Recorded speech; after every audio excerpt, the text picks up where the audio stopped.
नमस्ते फ्रेंड्स, मैं डॉक्टर विशेष दीक्षित हूँ, पीडियाट्रिक सर्जन हूँ, पुणे में प्रैक्टिस करता हूँ। और आज मेरे साथ हैं डॉक्टर श्रुति अरबत्ती पटकी।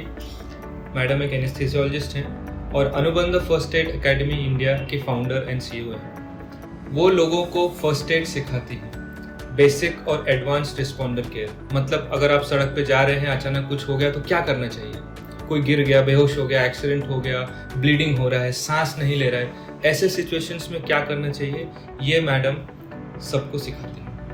हाल ही में she has been selected to be the only national master trainer at the national headquarters Delhi for Indian Red Cross society.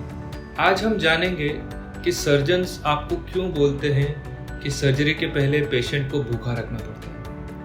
अक्सर माँ बाप ये पूछते हैं कि अरे हमारे बच्चे को 6 घंटा भूखा क्यों रखना है। तो नॉर्मली हर सर्जरी के पहले हम ऐसा बोलते हैं कि 6 घंटा पहले से ऊपर का सब खाना, दूध वगैरह बंद करना पड़ता है।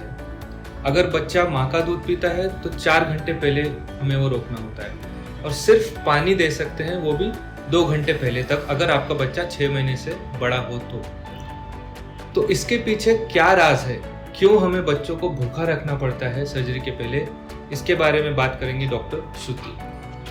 तो बेसिकली एक एस्पिरेशन सिंड्रोम करके चीज़ होती है जिससे हम सब बहुत डरते हैं।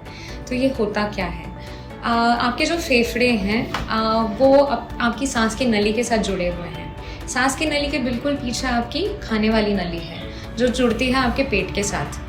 अब जब ऑपरेशन के लिए बच्चे को अंदर लिया जाता है तब उनको बेहोश किया जाता है, और सिर्फ बच्चों को नहीं पर हम बड़ों को भी भूखा प्यासा रखते हैं ऑपरेशन से पहले।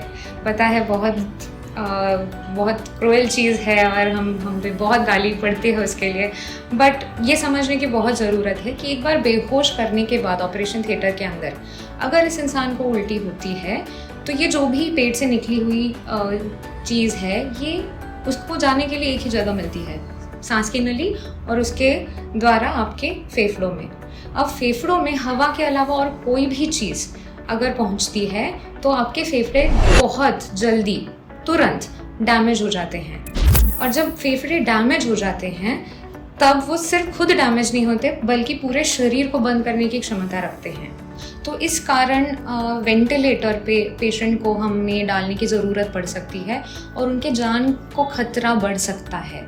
तो ये जानकारी रखनी बहुत ज़रूरी है कि अगर आप कुछ खिला पिला के ऑपरेशन के लिए भेजते हो बच्चों को या बड़ों को भी फॉर दैट मैटर, तो ये जानकारी रखनी बहुत ज़रूरी है कि मेरे बेहोशी के दवाइयों की वजह से नहीं, इनके ऑपरेशन की वजह से नहीं, जिस किसी कंडीशन की वजह से ऑपरेशन करनी पड़ रही है उस वजह से भी नहीं, लेकिन ये कॉम्प्लिकेशन, वेंटिलेटर पर जाने वाली ये जो कॉम्प्लिकेशन है ये सिर्फ कुछ खाकर या पीकर आने की वजह से भी हो सकती है।